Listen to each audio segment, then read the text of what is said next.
All right, guys. Sorry, I had a little technical difficulty to start off the show because it wouldn't be the Sherdog recap show if we didn't have at least one problem going on. This is the live. That's what happens when you go live. This is the live recap show for UFC Vegas 111, UFC Vegas 111, UFC Vegas Brown versus Bonfim, UFC Bonfim versus Brown.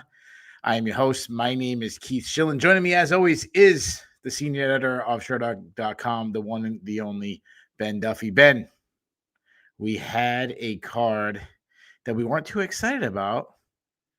I'm pretty happy with the results. How you doing, man?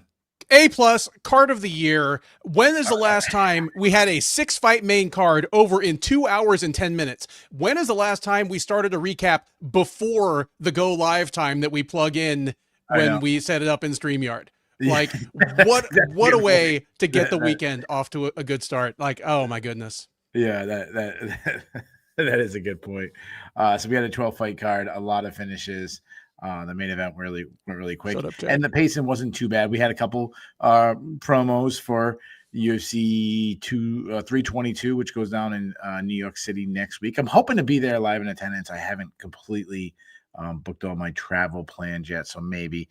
But before that, this was like I don't want to say the appetizer, because sometimes I'm more excited for an appetizer than I am a main dish. This is a salad.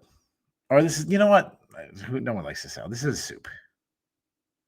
It was a pleasant soup, but it's a soup before the main meal. Like it was like a tomato Florentine or something, something I like. Yeah. What's your favorite soup there, Ben? What's your go-to soup?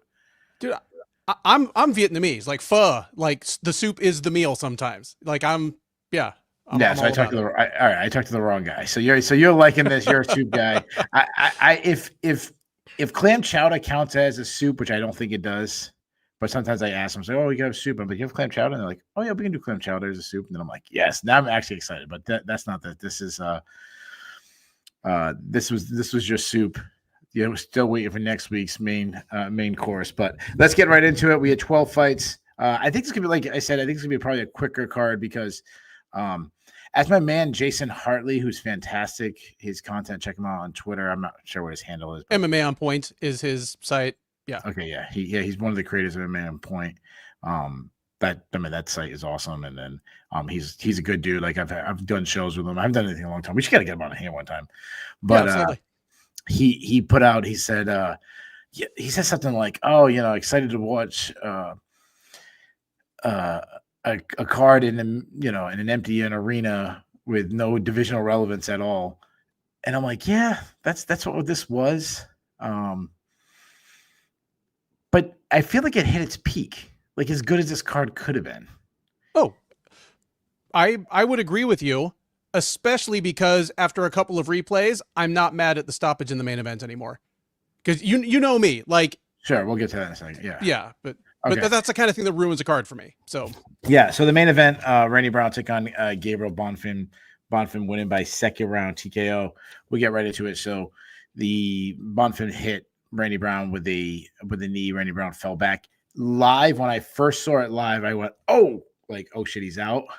I thought Randy Brown was completely out. Then I saw the stoppage. I thought it was an early stoppage, but I was like, like it probably was ineligible. But and then I saw some of the angles, and I'm like, I saw the angle that the referee would see it from. And I'm like, well, that would definitely look like he went out. And I think it's one of those flash knockouts where he went out, popped back up. And it's one of those flash knockouts. It's like it happens 100 times. 50 times it's going to get stopped. 50 times you're going to get the chance to continue fighting. And it's really just by the pure angle where the referee's standing at that time. It's that and the way he went down. Because the thing is, hitting the ground, I think, kind of snapped him out of it a little bit. If he went down a little differently, there would have been no question. He would have been motionless like he'd been shot with a tranq dart. Credit to Mark Smith, because obviously he caught a lot of heat last weekend, was under a lot of scrutiny tonight, and I thought he nailed it. Because here's the thing. Once that knee landed, Brown is out or he's not. If he wakes up after hitting the ground or doesn't, that shouldn't have anything to do with it. You know what I mean? Like, if he happens to fall in such a way that he's moving and he takes 5 more coffin nails, that's... Yeah. Yeah, that's not cool. So good job, Mark Smith. He made the right call in a flash, in the moment. He was in position to where there was no chance of a coffin nail. I mean, it helps that Bonfim slipped and fell, but he was interposed himself in the action, saved the fighter from unnecessary damage. Good job, Mark Smith. Yeah, the thing that happened with Mark Smith last week, it's so funny. We have so many bad things happen in MMA when it comes to referees. I can't keep track of which referee was in which situation anymore. And I'm like, oh, that was Mark Smith. That was which situation are you talking about? He's the one that restarted the Cortez Acosta fight. Yeah. When it comes to early stoppages, or even late stoppages, I think is much different than an early stoppage. The reaction. Mm-hmm. Late stoppages, it's so tough because we have, like I said, I thought it was, watching it live in the moment, I go, oh shit. And then I thought he was out cold the way he fell back. And then the way he reacted when it came stoppage, I'm like, oh no, it was an early stoppage. Then I saw another replay. I'm like, oh, it's actually pretty good. Then I saw another replay. I was like, oh, I think it was kind of early. And I'm like, yeah, I had all these different chances to re-see. He had one chance. Yep. And I get a forward-facing Randy Brown's face camera. He didn't get that. He got like a sideward angle from his. So I've always kind of given grace a little bit when it comes to early stoppages. I think when it comes to mistakes of referees, that's the most forgivable, or the one that we like, well, yeah, that's a tough part of your job.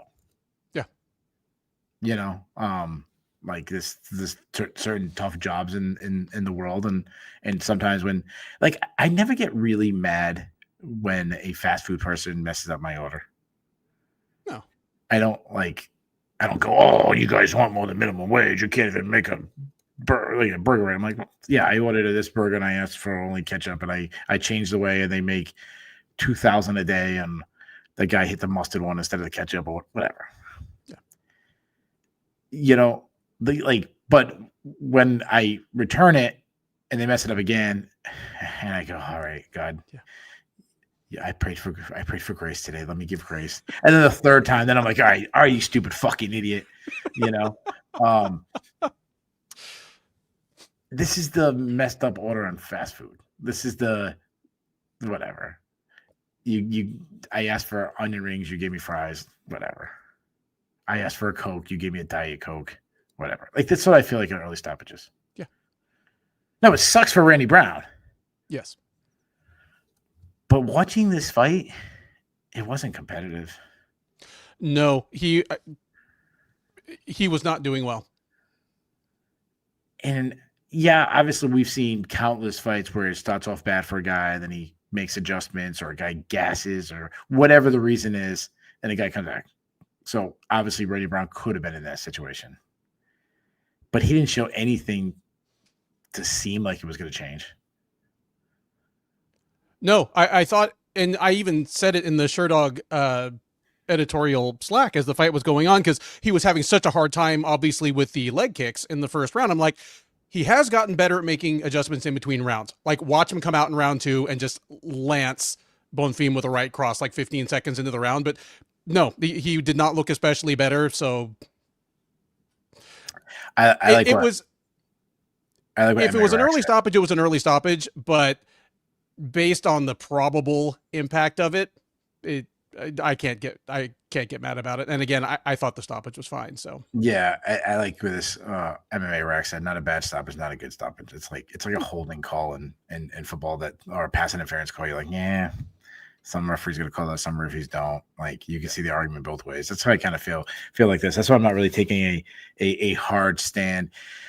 When I watched this, I said, well, this is probably the best thing to happen to Randy Brown, because now he has an excuse. Now he has that was an early stoppage, and they'll focus on that, and they won't focus on but you're getting your ass kicked for 7 minutes straight, whatever, or however long it was. It was, he was pitching a shutout, my man. Yeah. I'm watching this, and I had a great time tonight, because my middle child, this is her second event she's ever watching me. She watched, I forget which pay-per-view it was. It was one of the greatest pay-per-views ever she watched. I know. I remember you talking about that one. Oh, it was Taporia. It was Taporia. You know what? It was Taporia Charles Oliveira card. So 318, 317, or 318. Yeah, whichever one was this summer. So she watched that one with me. And then she hasn't watched again. And then she watched her second card is the Bonfim versus Brown Apex card. But she enjoyed it, you know. And she kept picking her fights. And it just seemed like she kept picking every fight I didn't pick. Like we had maybe she watched start to finish. We might have had the same fight 2 or 3 times the whole card. Yeah. So we kept laughing about that. So she had a good time. And anytime she got one right, she'd brag about it and everything. But I don't know where I was going with this. I lost my train of thought about how I brought her into this, but something she said. But yeah, Randy Brown was getting dominated. Nothing was going well. He was getting his legs. Oh, this is what I was coming on. I told her, you know, she's still learning. She doesn't understand, like, yeah, she's not going to get as excited for a kick in the calf as she does, you know, punch in the face, you know, big punch in the face. And I'm like, Amber, it's not a good sign when he gets kicked in the calf and he's stumbling over and it's 2 minutes into the fight. I'm like, This is a really bad. He's still got 23 minutes left. That's not good. Yeah. And she's sitting there, yeah, because she picked Brown, and she's like, move your feet. Don't stop. Don't let him kick you in the leg anymore. I love it. Getting that buy-in out of her, that emotional investment. That's yeah. I kind of brings back like emotions I used to have that I don't have anymore. I just watch and I think about, you know, like I'm not necessarily rooting for anybody. I'm thinking about storylines, and I'm like, that's a nice job, Juan Chris. That's good. You know, I'm watching it and I'm trying to explain it, and I'm like, I kind of miss that just pure cheering for one person over somebody else and being crushed when this guy doesn't win. I don't do that anymore. But you know, I'm watching Bonfim, and I'm sitting there and I'm like, these calf kicks, besides obviously the obvious of the pain that he's putting on Randy Brown, but he's just changing everything Randy Brown can do. Randy Brown wants to keep distance. He can't keep distance because he can't move as much. Yep. You know, he can't work from range because he can't keep his footwork to move. He's losing his power, as we know, because he can't really plant on that front foot. You know, everything is going wrong for Randy Brown. Talk to me. That's pretty much it. I mean, I don't want to ride like Brown's performance too hard, because the other side of this is that Bonfim came out in a tough situation. I mean, he's fighting a dangerous fighter. He just watched his brother fight like absolute shit, like 40 minutes before. Yeah. But that's a good point. He and his team, like, they clearly had watched the tape on Brown. They came out just with brilliant tactics. Brown was uncomfortable the whole time. Bonfim did next to nothing to give Brown a chance, even to get in some low percentage Hail Mary thing. Because of the people in the division, like, Brown is one of the last people that I'd want to give one clean shot at my head. So the quicker this thing was over, the better for Bonfim. And he just put in a really airtight performance. I'll have to think back about it, but in the moment, I'm like, this is probably Bonfim's best performance in the UFC so far. It's the first one that made me feel like I was watching a contender rather than a great prospect. Totally. It's like, okay, this looks like a guy that's ready to fight top 15 fighters. Totally agree. I mean, obviously, I think it's his best opponent. I mean, we're both pretty high on Brown. He's got a main event. I mean, I know it's an Apex thing, but still, it's a main event. I think he made a great point. Like, he just saw his brother beat up. You don't know what's going on in his head. And, you know, even the warm-up, he should be in the back kind of warming up, going through his own thing. Instead, he's like, you know, he's probably beating my daughter, yelling at the screen, saying, Ismail, do this, do that, you know? So, I think he looked sensational. And the way the calf kicks were landing, everything else was just going to keep landing. There was a part, I think it was early in the second, where he threw a high kick and he kind of just grazed Randy Brown. But I'm like, yeah. And my daughter was like, whoa. And I'm like, yeah, that was brilliant to go high with a high kick, because Randy Brown's starting to think about the kicks. And then one point he lands like a quick straight right. And I'm like, there you go. Because Randy Brown's thinking about the kicks. Mm-hmm. I said, everything else is going to start opening up for him. I didn't give up on Brown. Like, I'm not his coach. I'm not his cousin. But when I realized that all Brown had left in this fight was just a Hail Mary, like, freak chance, was about midway through the first round, where Bonfim has landed maybe 4 or 5 calf kicks. They're the story of the fight so far. Brown tries switching stances.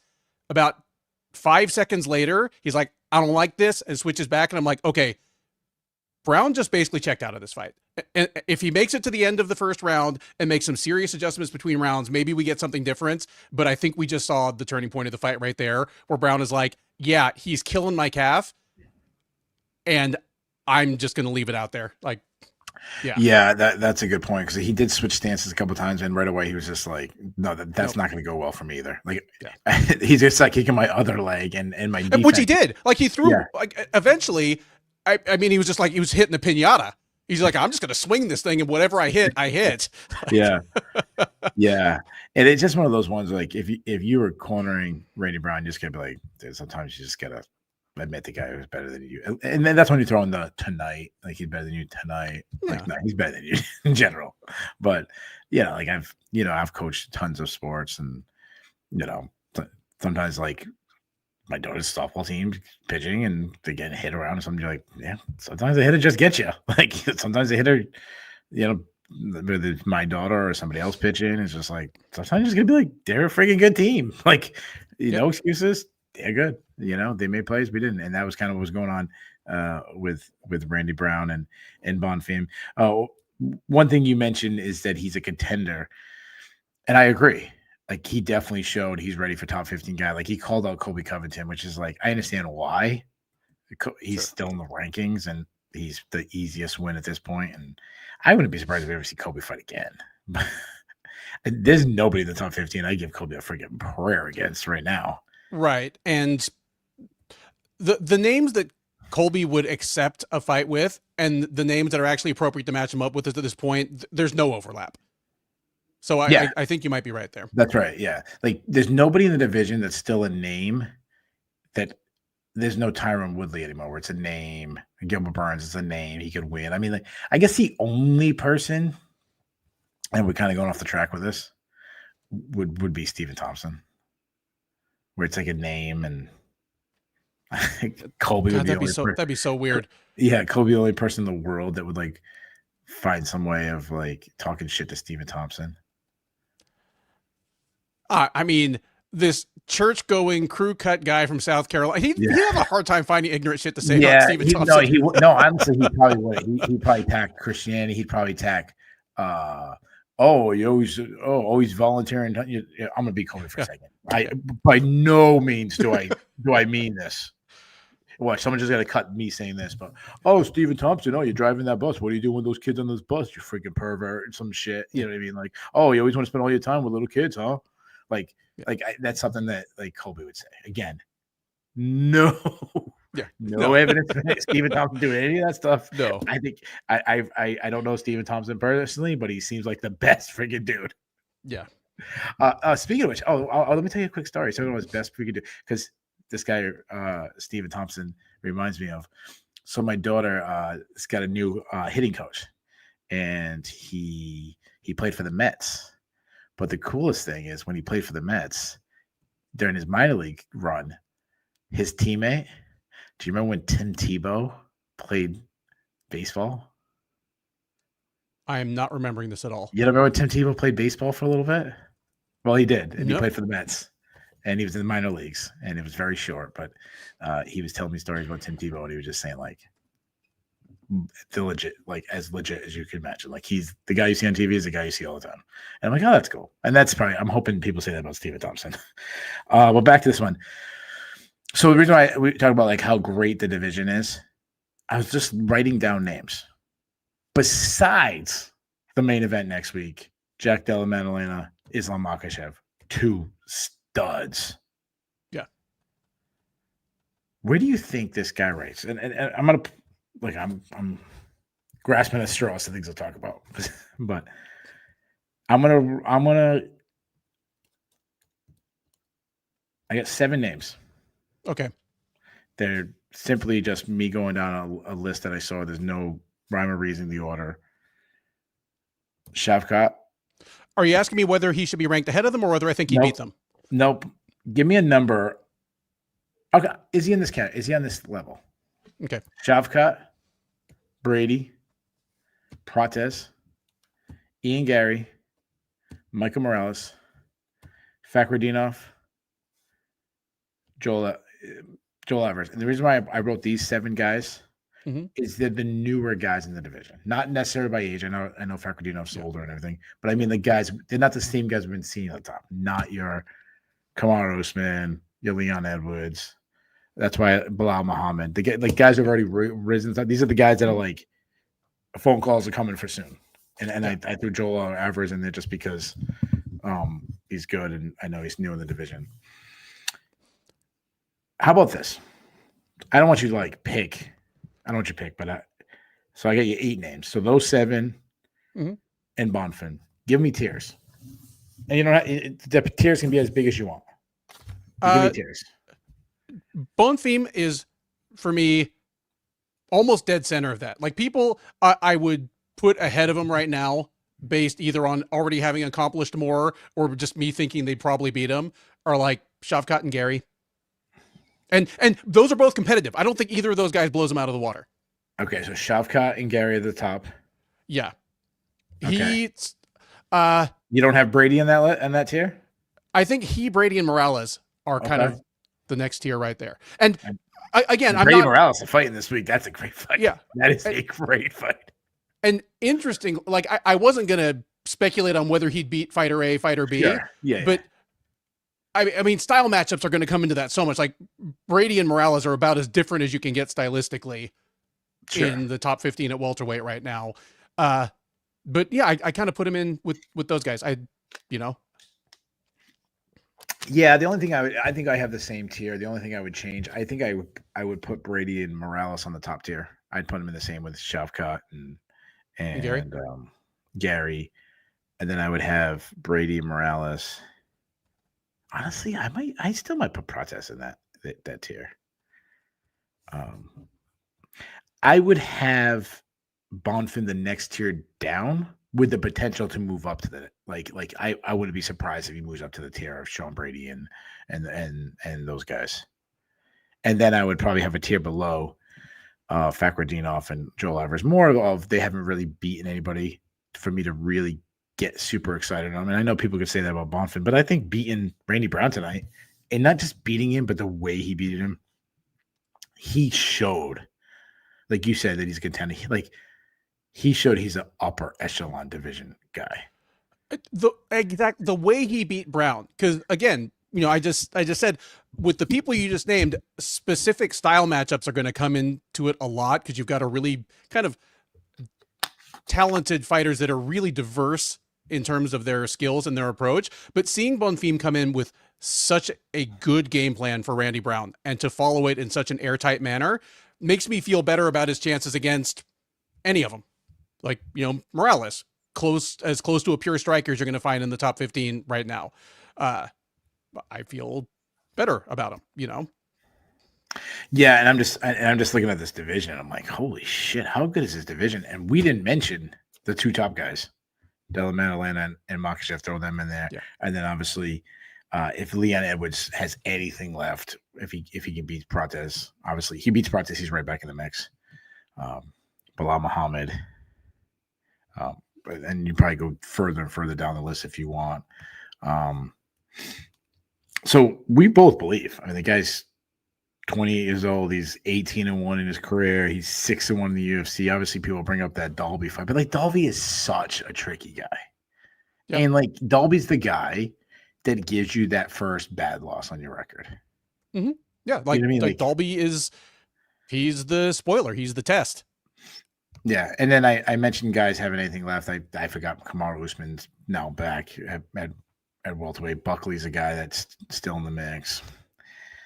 I don't think Kobe is, but if you want to throw Kobe in there, I guess. But so what are you doing? What are we doing with Bonfim? What matchup would you like? So you actually just mentioned the matchup I'm watching for next weekend, Prates and Edwards. I wouldn't mind giving Bonfim one of those guys. If Prates beats Edwards, maybe give me Bonfim Prates. If Edwards wins as a former champ, he might be able to kind of claw his way a little higher, but competitively it would make perfect sense. Yeah, so I actually had the same list, Edwards and Prates, but I did the opposite. I'm going with the loser. And I was my thinking was this. as Edwards as a former champion, if he wins, like, does he really want to take on the up and comer?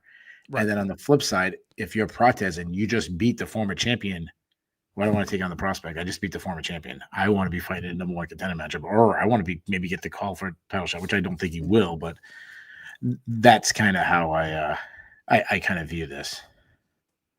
Yeah, I'm fine with it being the loser. I think you have a good point there. We'll read some in the chat, some of what people are saying. Ivan Report says Bonfim versus Jack Della Maddalena Bilal loser. I mean, Bilal. I believe he means JDM Islam. Yeah, he must be in Islam. The loser that's going to get a bigger fight than, especially Islam if he loses. John Butterfield mentions that Kobe surely retires on a Gilbert Burns fight. Honestly, I'll give you one. You know who Kobe should fight? Who? Conor McGregor. Like, it makes way more sense than Michael Chandler. Like, why is Michael Chandler getting a fight? You put it at welterweight, give him Colby. Colby coming out to the Kurt Angle music in the White House. Conor coming out, like they would steal the press conference. It's a winnable fight for either guy. Yep. You know, assuming Conor isn't peak Conor anymore, which is a pretty safe. You know, 2 losses to Poirier, broken leg, broken leg, like roiding himself to like 200 pounds of muscle for the Roadhouse movie, like looking coked out of his gourd every time someone takes a picture of him. Yeah, a lifestyle that doesn't really make you think a comeback is necessary. Yeah, but it makes more sense than like Michael Chandler's a good dude. Like, he's the good guy. He deserves a big thing. He waited forever and all that shit. And again, I think there's a very good chance Conor McGregor never fights again. And I think there's a good chance that Kobe Covington fights again. And I know we're going way off the rails here, but we got to get our views up somehow. Randy Brown. What are we doing with Randy Brown? I'm giving him a borderline rankable guy that's coming off a loss. I'm giving him either Muslim Salikov or Jake Matthews. Okay. Salikov would be a fun fight. Matthews, you know, he has reason to have beef about his loss, but it's a loss no matter how you put it. You know, give him a chance to bounce back against Brown. Yeah, when you headline a card, I feel like there's still like you still have a little bit of shine for a little bit of time. I'm gonna go with the guy we already mentioned. I'm gonna give him Joel Alvarez. You know, see, like, kind of Alvarez. Cool. I think he just needs to get. He's already getting thrown into the mix already. He's got a great record. Yeah. I throw him against Randy Brown, and then. Yeah, I think that's a fun fight. All right, let's move on. We're probably going to roll through these next fights much quicker because there's not much divisional relevance. But the co-main event, Matthew Snell took on Joseph Morales. Morales winning by a first-round submission. I'm going to say this, and I don't want to be negative. So I'm positive that Matt Snell is shot. Matt Snell being shot is the best possible interpretation of what we just saw. Yeah, he doesn't look good. I mean, we've known that he has his had durability issues. He's been knocked out a bunch, and then you still had he's pretty slick on the ground. I mean, he's been subbed a couple times now, but not even just the way he got subbed. He got smoked. He got swept. He was put in this submission, and then he was in he almost got Kimura, and then he was in the crucifix, and the crucifix turned into a guillotine, and it was just like. Yeah, I mean, it made Morales look slick as hell. Yeah. Yeah, it looked like an unmotivated guy just going through the motions. Yeah. I mean, we've both been around wrestling, and we've seen where guys are like, all right, this guy's better than me. I'm ready to get pinned, and let me just let me get this over. Let me put my I've told wrestlers before, like, dude, I know when you quit. Like, you don't have to. Like, just don't, like, if you quit, just quit. Like, don't do the like squeezing my face, pretending like I know. Like, I've been around wrestling too long. You're not gonna fake it with me. Like, Snell looked like he quit. Yeah, I would agree. Like, and I hate saying that, but he seemed like he got swept and he retired on the spot. You know what I mean? I don't want to take anything away from Morales because I'm dogging Snell, but I mean Morales still looks slick. Like you said, he did look slick. Yeah, I mean, credit where credit is due. Sherdog associate editor Jay Petrie, who came in and mocked us a little bit at the beginning of the show, asked, "When's the last time you saw a Team Alpha male guy finish a fight with a guillotine?" Like throwback Saturday. Oh yeah, good stuff. Well, he was giving us shit. No, he just came in and kind of like dropped a few one-liners and then took off because he's at a. Oh, there he is. He's back. I was like, we picked Morales. What is he talking about? All right. Before that, we had Muslim Salikov versus Uros Medic, with Medic winning by first round TKO. Ben, we had a good night of picks overall. We hit 2 out of 3 consensus upset picks. We did not go 3 out of 3, as this was our worst pick of the night, as Euro Medic came in as a favorite. He was a slight favorite. I think he was like negative, like 140-ish or something like that. Yeah. He should have been negative 800 because he absolutely just ran through Muslim Salikov. Yeah. Salikov looked slow. Like, it was the thing again where Salikov in a couple spots had his hands up. Like he was doing things right defensively, and Medic just threw a straight right between his guard and clocked him in the face. Like the punch that kind of started the end. Like, it's not like Salikov was badly out of position, just he was too slow. Uros Medic, I'm not ready to believe in him as a contender yet. He's a little too much live by the sword, die by the sword, but he's turning into one of my guys. He's like, at worst, he's turning into like a welterweight Steve Garcia, where he's just killing people or getting killed. Like, yeah. Anytime this guy wins, man, people love to come at us and like Euro Medic. Some guy was like killing me on Twitter, like, "Oh, you guys need to apologize." I'm like, "Yeah, dude, we gotta pick wrong." Like, yeah, we pick 12 to 14 fights a week. Like, we're gonna get picks wrong. We're gonna get picks wrong. It's not personal. It's like I didn't like, but it's always Euro Medic though. It's like, I don't get it. We pick other people's wrong, and I've never had like, what fight did we get wrong, or at least did I get wrong? Next fight, I lost 2 in a row. Like I think I went like 8-4, 9-3. Like I had a good night. I picked Ismail Bonfim against. Particularly, this is before the weight cut, and obviously that changes. Like, but this is the Ismail Bon. I mean the Taco Padilla fans didn't come out and be like, "Dude, what the hell? Why you always hate tacos? You hate Taco Padilla. Don't ever come to Mexico. Don't ever eat a taco. Like, you disrespect. Like, no Taco Bell for you. Like, what is up with the Euros Medic? Like, fans, they're crazy." I think you're on mute, Ben. Yeah, you're on mute. It must be the Serbians, because the only other bald Serbian kickboxer in the UFC they have to root for is Dusko Todorovic, so they're all in on Uros Medic. Yeah. No, I mean it all, dude, and it's all my fault is the funny thing, because it all goes back to me like picking Alan Cruz to upset him in his UFC debut like 4 years ago.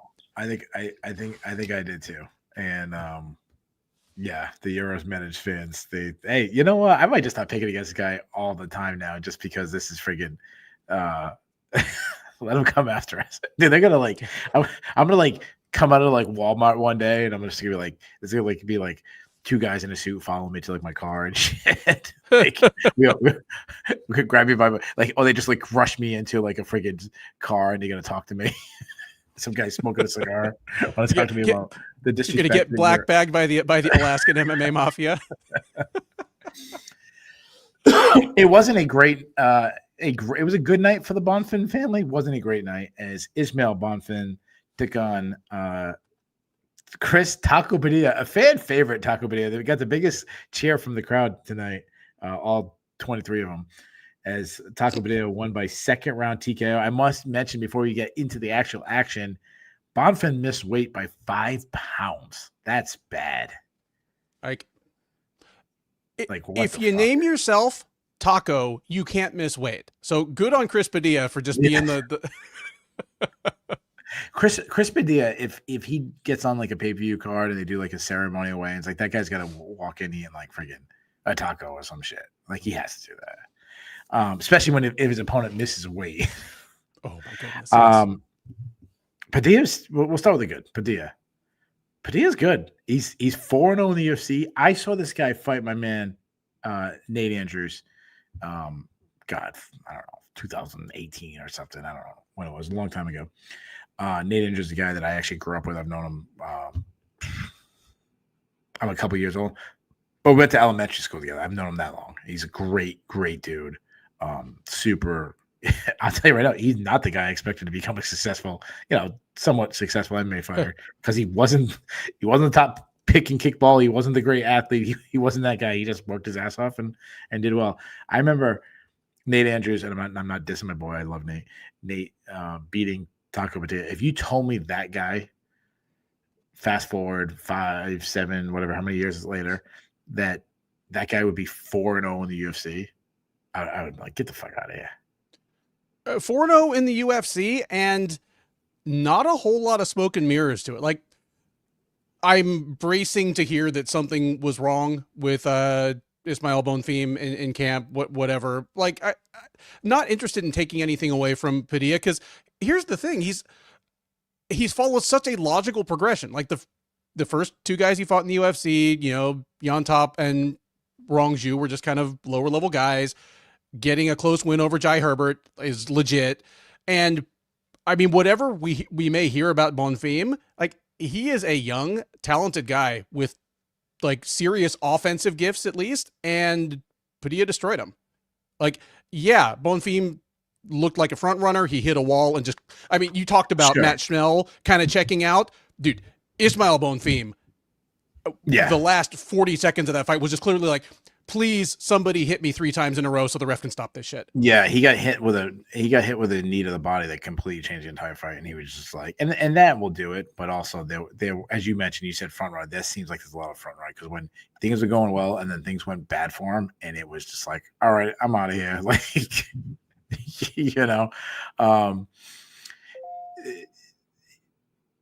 Padilla. I want to go back to the Gabriel Bonfim. We mentioned Bonfim being a contender, and I said, well, he's not this fringe top 15 guy. Like, we have guys where you look and you're like, oh, that guy's a fringe top 15 guy. That's a ceiling. And then you have like Bonfim, that guy's a contender. Okay, Padilla's 4-0 in the UFC. I don't see, okay, that guy's a contender. Does he ever make top 15? Probably not, but that's like a ceiling. So that, like, there, and he's saying all he wants to go down as the greatest. Greatest MMA fight ever. Like, all right, relax. But no matter what he does the remainder of the UFC, say he loses the next 4 fight, gets cut, I'm still gonna be like, that dude had a great run in the UFC. That guy his UFC run was successful. There's some guys you look at him like, that's not a successful UFC run. He could lose his next 5, so he ends with a 4-5 UFC record. I'm still gonna be like, dude, that dude was successful in the UFC. Yeah. And again, like, I know this is the term I keep using, but there's no smoke and mirrors. He's just come out, and it's not matchups. It's not luck. He's just a better fighter than I thought he was when he was winning fights in Southern California. He's a classic, like, pressure guy. He's going to pressure on. He knows it's going to be difficult, and he's not going to bail. Like, he's one of those guys. He's accepted the grind. He's accepted the suck. Like, when he was grinding against Bonfim and everyone was getting boring, and he's like, yeah, I understand it's boring, but I'm letting low knees. I'm winning the round because of it, and I'm also just sucking the energy out of Bonfim. What a brilliant idea against a dude that missed weight by 5 pounds. And then that was the very end of the 3rd round, and then he looked like a completely different fight in the 2nd round than he did early in the fight. So it's like, he's smart. He puts himself in position to win. He's as I can't. I'm so apologize who said it, but someone said, and I didn't verify this, but I'm assuming it's true because it makes sense. Emirac said he's 4-0, all on upsets. I believe it. I'm assuming that is true because I can't imagine him coming in being favored. But I'm like, dude, this guy's trying into one of my guys. And I remember when I picked Bonfim, I'm like, dude, the tape says Bonfim should win. The skill says Bonfim. I remember sitting there and I was saying, fuck, dude, I don't like this pick. All right. So here we go. We're starting to figure it out slowly. Padilla versus James Yantop, his first UFC fight. Yantop was minus 500. Padilla's second UFC fight against Rong Zhu. Zhu was minus 250. His third fight against Jai Herbert. Herbert was minus 140. It's like getting close to a pick'em. This one, Bonfim opened as a big favorite, and they closed as almost a pick'em. I guess it's probably because Bonfim missed weight so bad. So we're figuring it out. Here's a perfect matchup. John Butterfield put out there: Padilla versus Mike Davis. Beast boy. And then Bob Simpson, but like you take a grain of salt, whatever he says. Like he said, chill. Mike Davis would easily win that. That's my first reaction, skill wise. The boxing of Davis, the wrestling, the athleticism, everything favors Davis. Sure. So Padilla wins that fight. I mean, at the very least, Davis is gonna have to earn it. Like if Davis wins, he's probably winning the split. Like it's gonna be a split. Like it's gonna be close. If you believe Davis would win that easily, just keep in mind that nobody's done anything easily to Padilla so far. Like, which is cool because the usual pattern you see is somebody that is an absolute killer on the regional level, and then either just isn't ready for the UFC level at all, or just, the finishes go away and they become, a decision machine that's barely holding on. Like, Padilla's style, like, he's probably one of those guys that has only been able to train full time in the last year and a half. That's a good point. I hope this continues. I hope he gets 1 or 2 more wins. I hope he gets put in. Like when he gets put in, he gets a top 15. He's going to lose, but I hope I hope he proves me wrong. Like what a run by Taco. Before that, we had one of the fights that I saw some people putting on the internet saying their pick for the people's main event or something like that. Christian Leroy Duncan took on Marco Tulio. With Leroy Duncan winning by second round TKO. What I was most impressed by Duncan is in the second round, Tulio started finding his range, started having success. Duncan was like squinting his eye. He was clearly having bothering him. I'm like, oh man, this is one of my upset picks. And I tend to, so I say I don't really root for fights, but I tend to, like, whenever someone pointed out the consensus upset pick, I kind of root for that. So I do root for that. Unless it's like a massive story that we could talk on, then I'd rather go with this story on the recap show than the upset pick. But I'm like, Tulio's trying to have success, and this is going to go Tulio's way. And then he threw a spinning back fist. I said to my daughter, I'm like, yeah, he's spinning too much. Like he's starting to lose himself. Like, and I go, he's spinning too much, and then bang, another spinning back fist. And I said to her, that's like I said, the guy should just keep on spinning. Dude's 6-2 in the UFC. He is 6-2 in the UFC. He is, and I feel as though the UFC booth did a good job of pointing this out. So credit where credit is due. He had just a whole new bag of tricks and different approach this time. Like he won decisively, and clearly his team had done some tape study. And I want to say that one of us said this on the preview, but it's two guys that kind of favor the same kind of fight, and whoever is marching forward is probably going to have the advantage in a lot of the stand-up situations. Duncan doesn't normally do that, and he was really a front foot guy this time. Like, didn't wait for Tulio to come to him, and mixed in some good wrestling. Like, I feel as though his wrestling is still kind of underrated, but he used it a couple times in this fight, and just at really opportune moments. Moments where Tulio wasn't expecting it, moments where Tulio was getting a little something done on the feet and just kind of broke the rhythm, ended the momentum. It was a masterful performance tonight by Christian Leroy Duncan. I think he looked great. Best one of his career. But some people, man, guys are going crazy. again, I think he looked great. Best win of his career. I totally agree with what you said about. I think he's an underrated wrestler. He doesn't get enough credit for his ground game. I think even some of the obviously we're going to remember the spinning back fist, but we forget like he took down Tulio, mounted him at one point and, near the end of the round. You know, he looked great. I'm pumping the brakes a little bit. There's some things I did. I still think he spins too much, and obviously it worked. He can put himself out of position. I see Kyle Law. He says if he moves forward like that, he could be a champ. Well, I thought I was gonna be the high guy on like that. I'm gonna live in the moment, and now I'm like pulling myself back, and I'm like, whoa, like really? Like I think he looked great. I like him. He's fun to watch. Obviously, he's fun to watch. I don't know. I didn't mean to talk negative about him. I was high on him. I have all my notes of like, underrated wrestler. I think he should get maybe a main event fight next. Like these all this shit I wrote down. Yeah. I still think his striking, generally speaking, the spinning stuff can't be the center of your striking. Sure. If that makes sense. No, yeah. I mean, even the Michel Pereiras and Muslim Salikovs of the world, have had to prove that they can win a fight with bread and butter kickboxing. Yeah, to me, it's like his ceiling is Alexander Slamenko, and with his striking. Not talking about his wrestling, with his striking. Sure, that's still pretty damn good. Slamenko had a freaking great run in Bellator, really great run.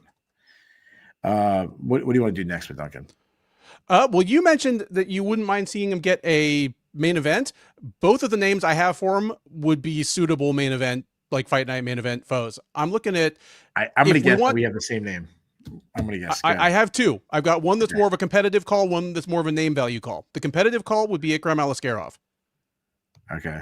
The name value call would be Paulo Costa. Oof.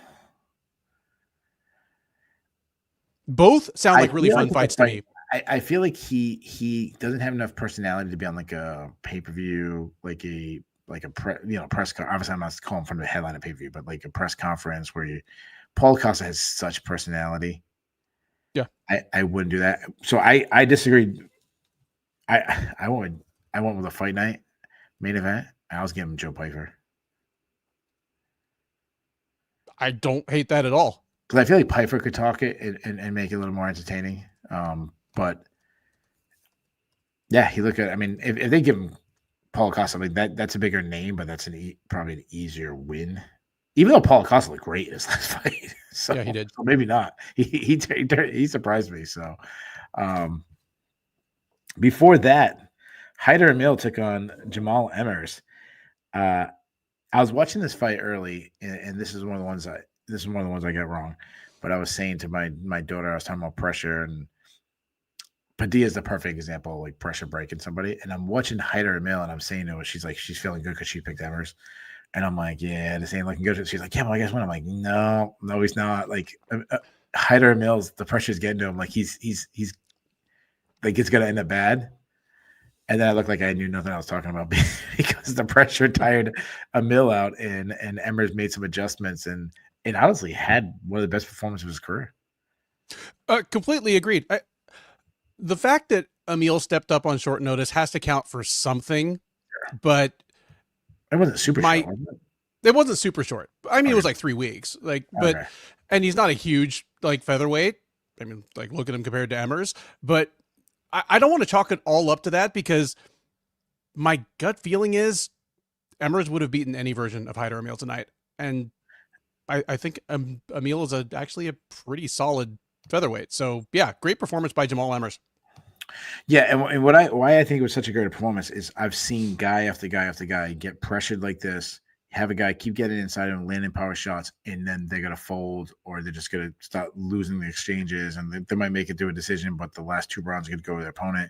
They're gonna get tired. They moment when they're taken down, they got that big breath against the cage where you can see them like frustrated. That didn't happen with Emmers. I was waiting for that to happen. When it didn't happen, I was super impressed. I'm like, wow, he changed it. No, Emmers doing those big breaths, and Emmers the one frustrated. And I was just like, that's a really good win. And I'm like, dude, this guy's underrated. He's well-rounded. He's a good grappler. He's got sneaky wrestling. he's not that young, so that's one thing that concerns me. Sure. But he's long and lengthy. That is a test for people. He's well rounded. I'm like, Emmers might be a guy to watch. He might he has been kind of like Bobby Green's wingman for so many years, like since he got to the UFC. To see him come out and not find a way to lose a competitive fight against a tricky opponent, and as John Butterfield pointed out, won back-to-back fights for the first time in his entire UFC run after tonight. Yeah, the time is short. He's not the youngest guy, but he looked like somebody that can compete at the top 15 level based on what I saw. I guess every single time we get a pick wrong, we're gonna have to apologize. That's pretty funny. Mom should have said, apologize for talking shit about Jamal. I don't think we talk shit about Jamal Emmers, but yeah. I like this comment by Emma Rax that Emmers is one of the lowest floor, highest ceiling fighters in the UFC. I agree with that. I don't know how high his ceiling is, but I think based on his skill set, the floor is yeah, actually let me flip that. Now I'm rereading it. I'm like, no way, I'm reading that completely wrong. I think it's the complete opposite. Like I think his skill set automatically puts him at least mid-level guy.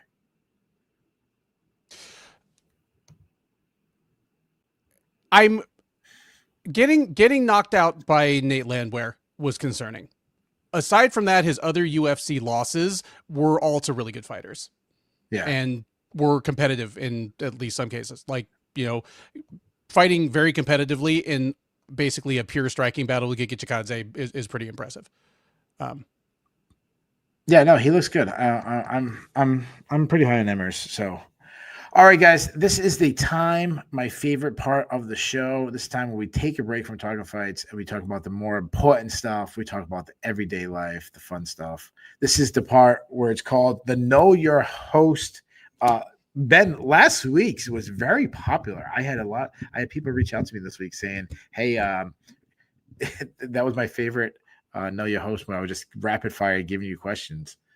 So I'm glad that the Know Your Host is getting some traction. Ben, it is your turn. Tell the listeners what the question of the week is.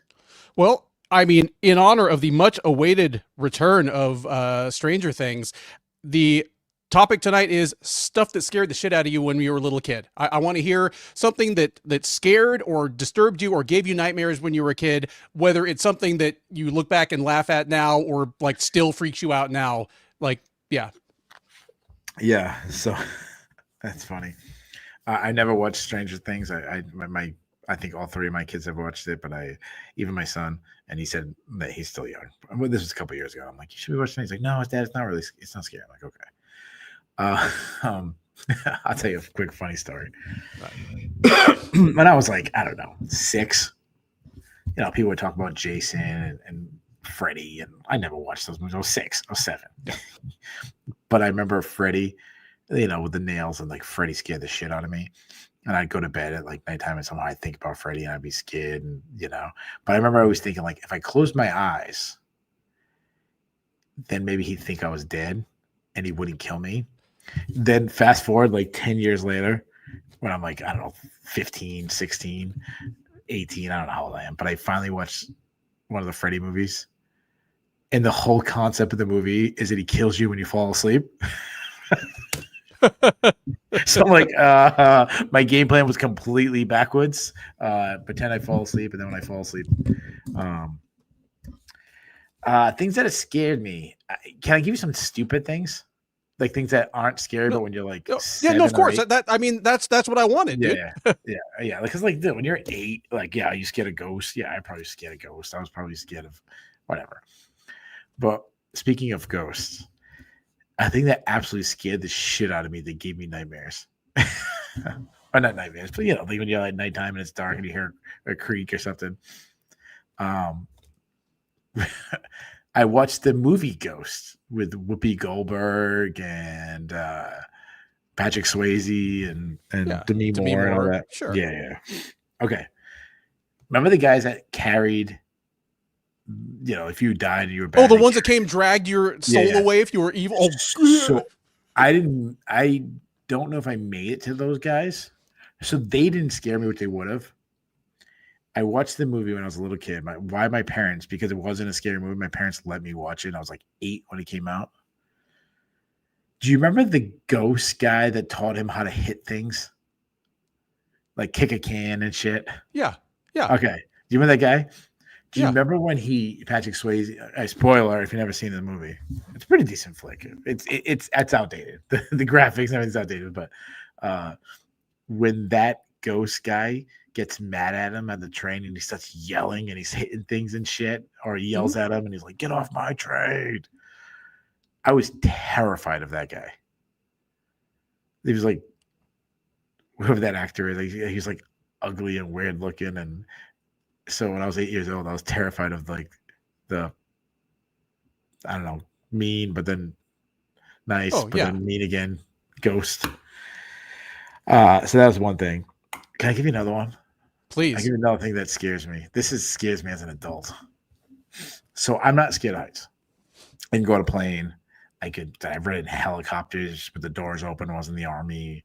I can go on the scariest still now, even in my 40s. I can, I'm not the guy who gets like sick. I can go on the scariest roller coaster, flipped upside down, go backwards, I got on ones that go straight up to the sky. You see me like, I hate Ferris wheels. Can't stand them. But here's the thing. Hear me out. I've always believed that you should face your fears. So if I go to Six Flags or one of these places, I'm always going to go on the ride. Like when we were in Texas, we were in Galveston. We went to, I don't know what it's called. It was cool. It was on like the water that I'm talking about. It was on what's that place? The famous place in Galveston? The Pleasure Pier. It's cool. It's super cool. You're at a pier. There's like water. It's great. A great time. It's small, like 5 or 6 rides, but it's cool. We end up going there, and I'm like, I'm gonna go on the Ferris wheel. I hate it, and it's not the going up. It's not being like, I don't know how high up in the sky you are. That doesn't scare me. It's the slight rocking, just the little wind blowing the rocking that scares the shit out of me. I don't know. And my kids make fun of me. They all laugh at me. My family makes fun of me. And like, Dad, you'll go on the freaking Superman ride. You'll go on the freaking Hulk ride. You'll go upside down. You'll go on the craziest freaking rides. How are you scared of a Ferris wheel? I'm like, I don't know what it is. No, I get it, because it feels like it shouldn't be rocking like that. Like something's wrong. Like it's broken. Something's wrong. I feel the same way on like a ski lift. I go up in a ski lift and it's all slow. I think it's like the slowness. Like I'm like, all right, get to the top of the mountain already, please. But I will always go on it anyways. It's like my thing. I have to face my fear. But I never do it once and go, oh, okay, I face my fear. I'm not gonna be scared anymore. No. All right, Ben. What do you have? Okay, so growing up as a kid, I was a huge Civil War history buff. Like like military history was my thing. I grew up in Maryland, like within a 2-hour drive of basically 90% of the major battles of the Civil War. So, I get to go to Gettysburg, Antietam, and awesome in the sense it's cool. Awesome in the sense it's cool to know history, not in the awesome sense that thousands of people died. But no. And if you're watching this, it may not surprise you to know that I was a very, very big reader as a kid. So, I just read every book I could get my hands on about the Civil War.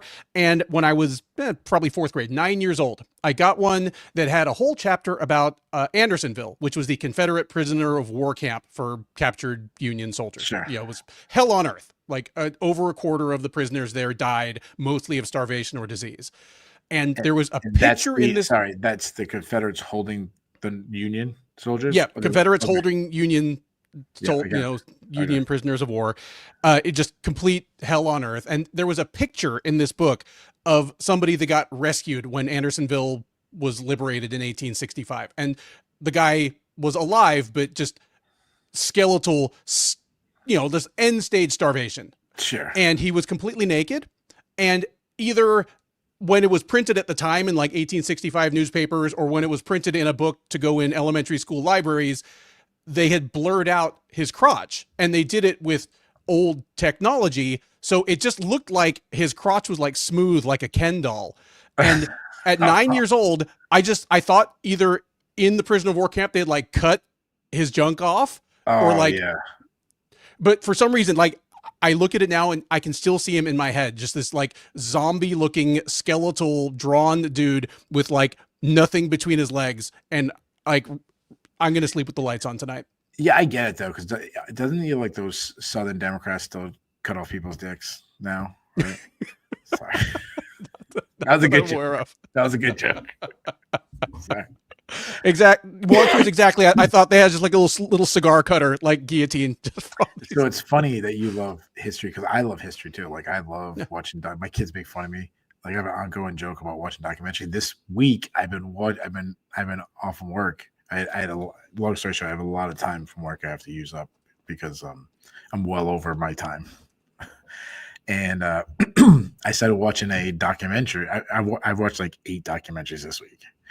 And one I'm watching right now is called the Wild West or something, and it was produced by Robert Redford, and it just covered Jesse James, and it covered the Battle at Bighorn, Little Bighorn with General Mustard and Crazy Horse and Sitting Bull and it's getting into a bunch of other stuff. So next time we get together, man, me and you will watch some documentaries together. Absolutely, dude. Like Ken Burns' Civil War. Like I'm ready, dude. Yeah. Ben, would you do a reenactment? Oh, I used to go watch reenactments all the time, because there are tons of them. Sure. Again, within a 2-hour drive of my parents' home in Maryland. Yeah, like it's so much fun. You smell the gunpowder, like you hear what it sounds like. It just sounds like a ripping bed sheet, like all these muskets and early rifles being shot. Yeah, that shit was amazing to me. Would you be in one of them? I know. Oh, absolutely. I know it's very. It's an expensive. Yeah. Like I already have one more hobby than I can afford. Like it terrifies me to think of having to get like the uniform, but I would do it in a heartbeat. Absolutely. Yeah. It's like you had won the lottery and money wasn't a thing. Yeah. I would totally do it too. So or hell, even if you could like rent that shit, yeah. Oh yeah. I would do it. Yeah. So the Civil War is your favorite time, you said, like in history. I mean, I also loved, I had a American Revolution phase, World War I, World War II, like pretty much, probably just from being born in Vietnam during the Vietnam War, like, like it was always with me, but yeah. Yeah, so like my name is Reek. I like watching as much history stuff things, but I would say that my favorite time is the Revolutionary War, and this year obviously was the 250th anniversary of the Revolution, and we're not far. So I think probably because where I live, there's so much of the Revolutionary War, where I went to where the Tea Party threw over the Boston Tea Party Museum. I've done the Freedom Trail. I've gone to where the Boston Massacre was, where Paul Revere's house was, where the Kiwi put the candle in the church, and it's cool stuff. Mm-hmm. So, but it's funny because I was going to go to a reenactment. I've never been to a reenactment, and they were going to do a reenactment at Lexington and Concord for 250, and I had it in my calendar. And so, I don't know, my daughter had like a softball game or something happened and I couldn't go.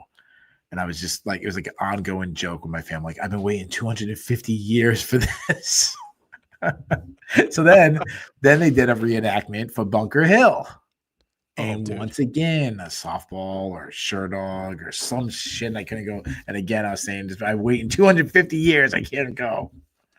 So anyways, Ben, you got to come up and we got to go to a reenactment. Oh my goodness, dude. And this coming year, it's still going. Yeah. Yeah. It's lots of important shit happened in 1776 too. So yeah. Yeah. I went down to, I've gone down to Yorktown and did all that. I've done to Yorktown a couple of times. Yeah. It's a good time. So speaking of 250 years old, we have a battle between Ricky Simone and Hannibal Salas.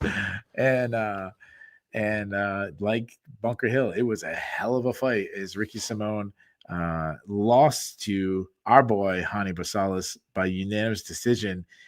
I scored the fight 29-28 for Barcelos. How did you score the fight? Because this was the closest fight of the night.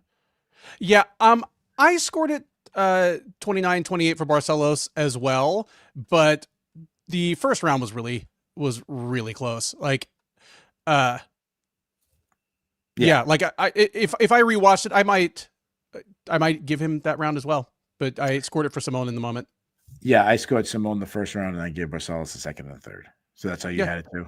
Mm-hmm. Yeah, Yep. I mean, MMA decisions. I went to MMA I thought it'd be really close. Me and my daughter, this is the one she got so mad because she picked Ricky Simone, and I think because she's still new to watching fights, that like her record, how much she's like, you won tonight, but I'll get you next time, and I'm like.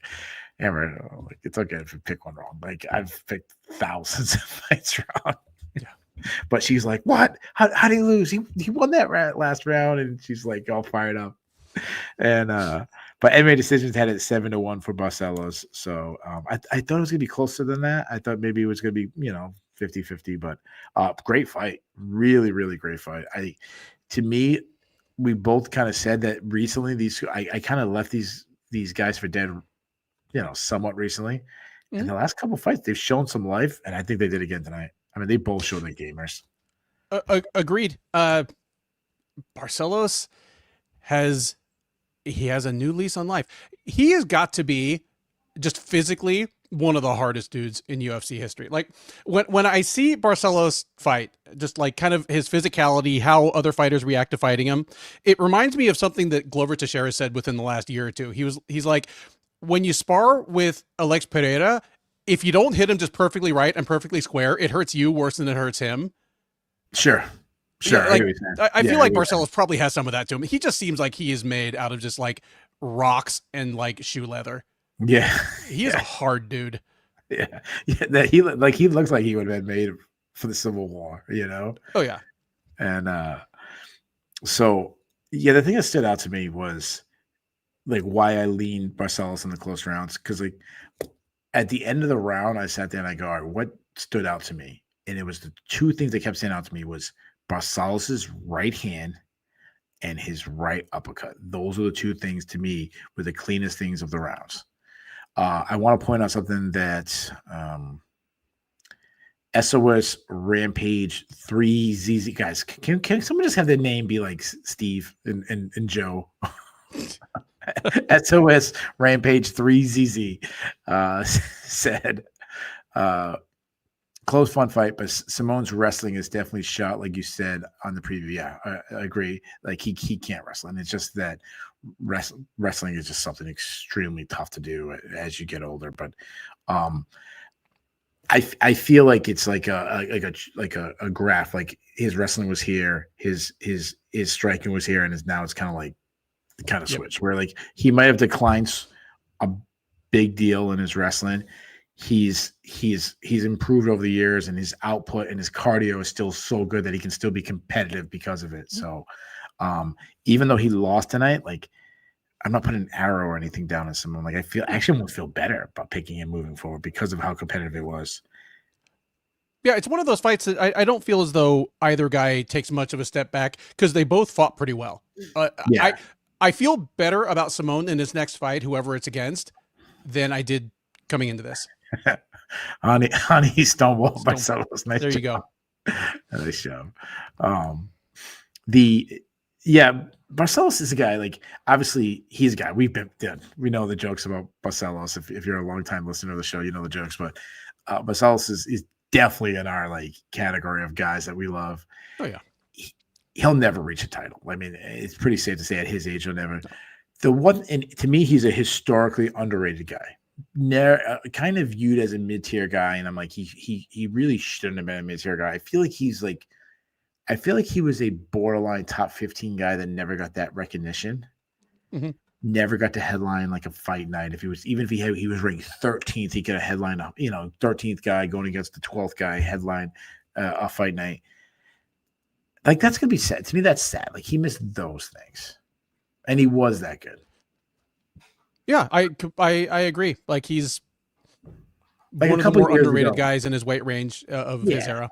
A couple years ago, he could have fought Pedro Munoz on a fight night card main event or something like that. And he never got Like that. it for as long as he's been around and how generally competitive he's been, even through some ups and downs. Like he wouldn't even need to have like a big, huge personality. Just if he were American, I think more people would look at him like we look at someone like Jim Miller or Clay Guida. You know, where they get a little bit of love just for their longevity and just how many entertaining fights they've had. Yeah, Joe Like until Lazon. very late into their career. Yeah, Yeah, Joe Lazon type. Yeah, 100%. Like Joe Barcelos is just as skilled as Joe Lazon. And how many cards did Joe Lazon get? Either main event, co-main event, something like that. Yeah, he could have fought Cheeto Vera in the main event of a card or something. So that's too bad. Before that, speaking of people with headline cards or got big, I know she's main evented cards, and she actually fought for a title once.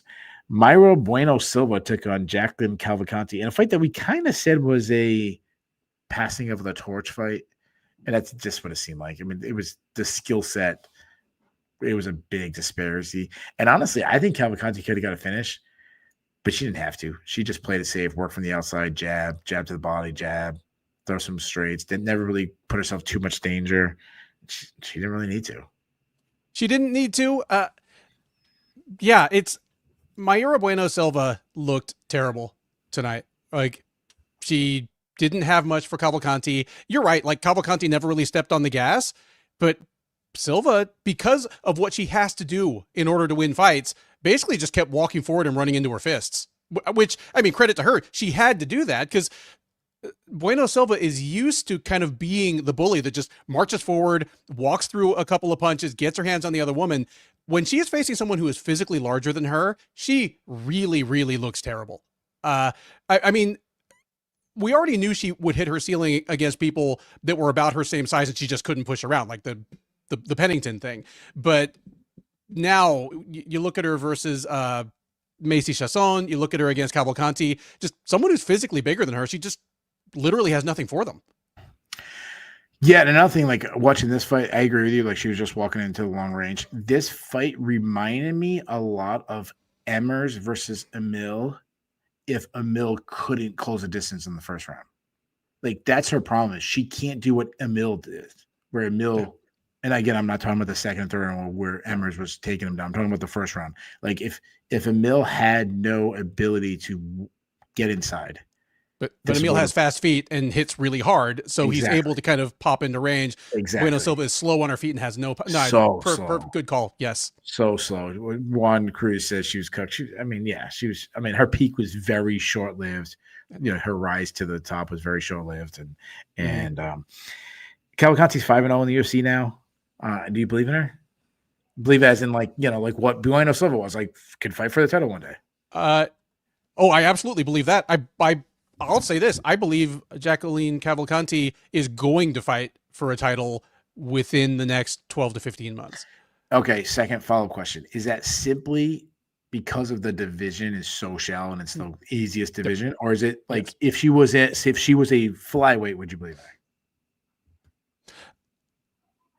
that? Just basically her skills. I mean, I do believe in her skills, but the thing is, she fights so conservatively and in such a measured manner. If this were a division that were less starved for new contenders, they'd be burying her like John Fitch or Yushin Okami. Like they'd be looking around being like, oh man, is Cavalcanti the last, like really the next one up? Well, I mean, she's fighting on the prelims of Apex cards, so they still want to be burying her. They're trying, but I mean, you told me to be ready to matchmake her. I'm not. Yeah. She's ranked and she's 5-0 in the UFC. So I think when you talk about conservative, like she could have been a Caitlin Chikagian. Mm-hmm. Yeah, like that's kind of and Kate obviously Chikagian had and I don't remember what her new name, and I'm not trying to disrespect her, but I just don't. What's her new name? It's Sermonara. Yeah, Caitlin Sermonara. Yeah. She'll always be Caitlin Chikagian to me. Damn it. As I go into Tisha Torres next, instead of Tisha Peniting. I kind of given her an incomplete. Is she a contender? Again, bantamweight, everybody's contender.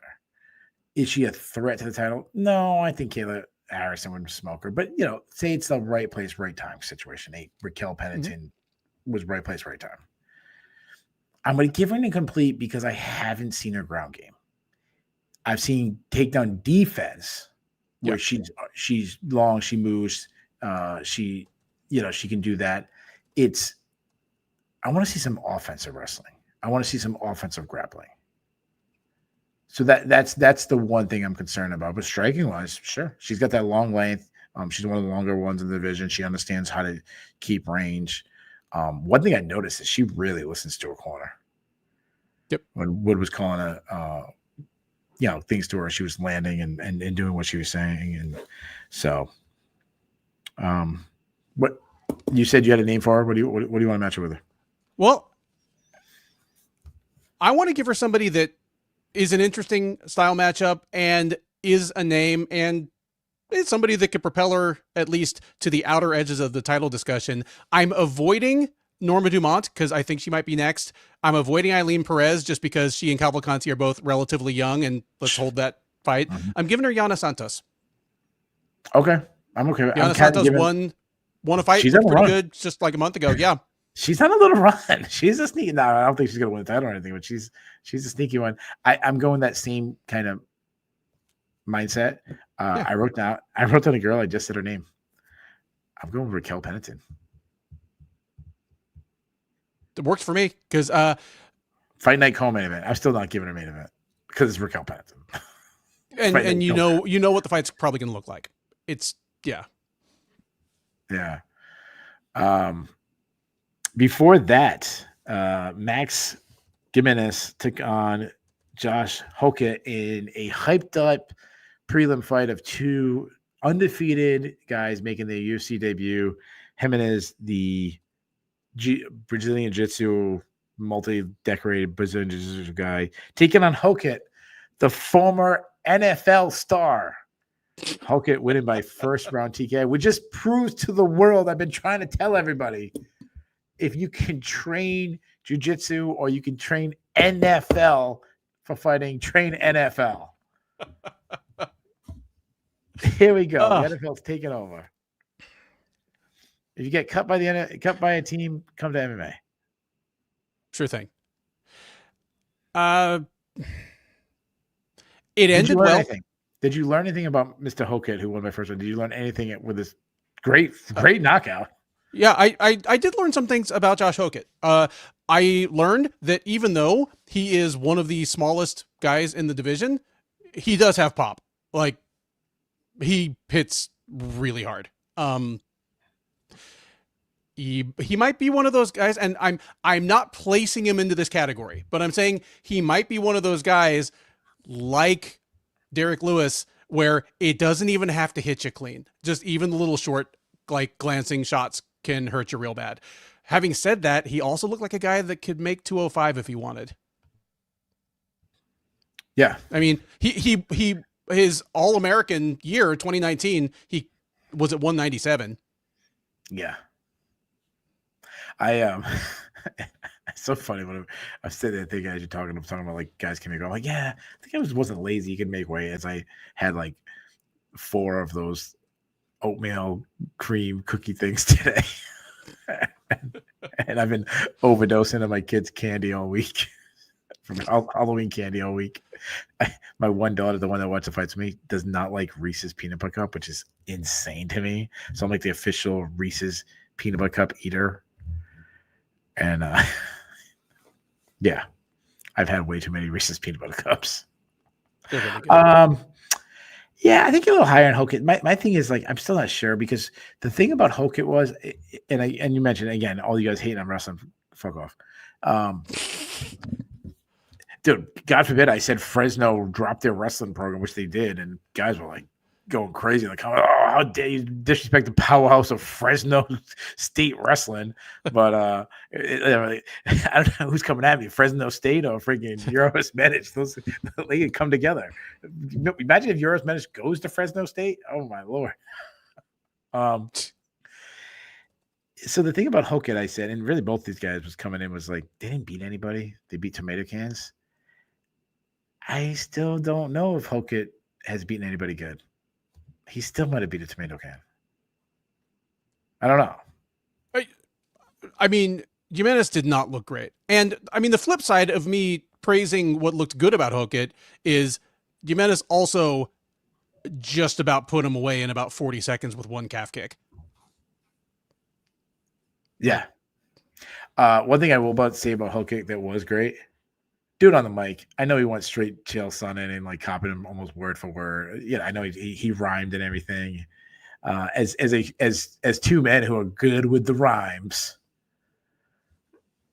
You know what? If they ever go back to remember when the rappers, it was like a DJ and a rapper. Yeah. If that's Eric comes back, we got to give a shot. All right. Yeah, DJ Duff and Show the Thrills spinning the hits. He was great on the mic. I know some people hate it, like, oh, just copy Chael Sonnen. I'm like, you talked about him on Twitter, right? You mentioned something about it on Twitter, right? Yeah, cool. That's exactly what I wanted. He could have answered Paul Feller's question and been like, yeah, I trained really hard. It was a really good debut. And, I'm going to get back to the drone run and I'm going to get better. And I'm going to slowly rise to the top. Give me 50 G's. Like, he could have given one of those. He gave personality. Good for him. Yeah. We'll remember it next time he fights. Yeah. Cool. Before that, Tisha Pennington took on Denise Gomez. Gomez winning by unanimous decision. Pretty like 30-27 type fight. Maybe you give a round to Torres if you squeeze one in there. But was this good Gomez or was this bad Tisha Torres? It was same Gomez as ever. It was bad Tisha.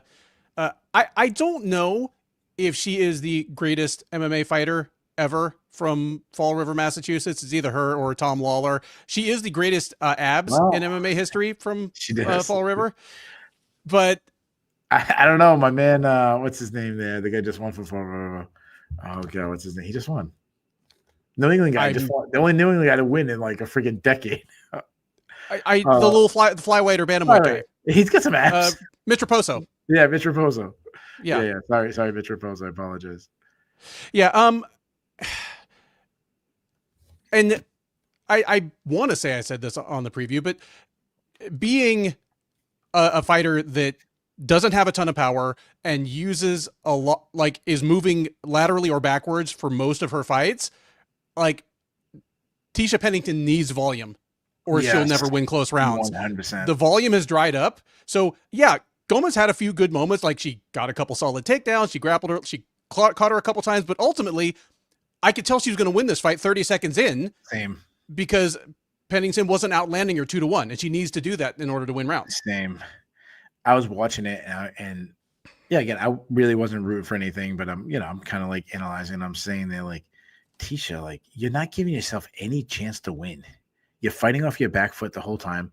Like you said, you don't have the volume. You don't hurt anybody. I mean, all you have is that Holly Holm side kick, push kick. That was the only time she landed a couple of those. It was like, okay, Gomez didn't like those. I don't mind a stick and move, but you got to stick and move. She was just kind of slowly back into the cage, kind of getting trapped at portions. She'd exit out, but it wasn't like she was jabbing, moving, kicking, moving, like sidestepping, outstepping, things like that. It was just like back up. And it was just like, man. And I mean, the things I like, I mean, Gomez did what she had to do. She cut her off. She kept the pressure forward. She didn't give Tisha much space. Like, that was good. She's 6-2 in the UFC. Obviously, that's a great record. She's only 25, so she's not even close to her prime. So there's a lot to like. So I don't want to say this is all on Tisha Torres, and on the same sense, like the way Torres fought and the way Denise Gomez fought, I think this is the best Gomez could look in a fight like that. Yeah, because she couldn't really open up because Torres would move enough. Yep, but. To me, this is probably the most boring fight on the card. Agreed. It was it felt like a women's flyweight fight. We even got a couple like attempted headlock throws where you knew you knew 60 seconds in who was going to win the fight, but you also knew that barring a weird cut or something, there wasn't going to be a finish. Like it's just literally, okay, I know how this fight turns out. Bathroom break. I'm completely with you. Yeah, I think I was zoning out, darn it. What are you doing with Denise Gomez? I mean, she's 6-2 in the UFC. Say what you want about Tisha Torres, and she's still a name. Like, it's still a good win. It's the best, one of the best. I don't know if it's the best. I have to look at her record, but, a better win. She still hasn't fought anybody good. Like, Denise Gomez is 6-2 in the UFC now, and she just hasn't beaten anybody good yet. I'm going to give her someone good.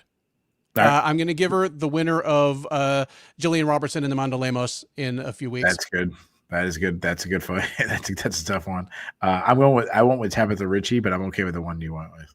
But yeah, the thinking is the same. We're in that same range of fighter. Yeah. Before that, Miles John took on Daniel Marcos. Marcos winning by second round sub. I thought Marcos looked great. I mean, Marcos, dude. People talking about who's that guy. Marcos has been one of my guys for a long time. I know you weren't completely on Marcos, but I kind of snuck you on. It seemed like you jumped on the board with him. Pressure, his calf kicks, and now wrestling good and grappling and subbing. I love what I saw from Marcos. We both picked Marcos to win this fight.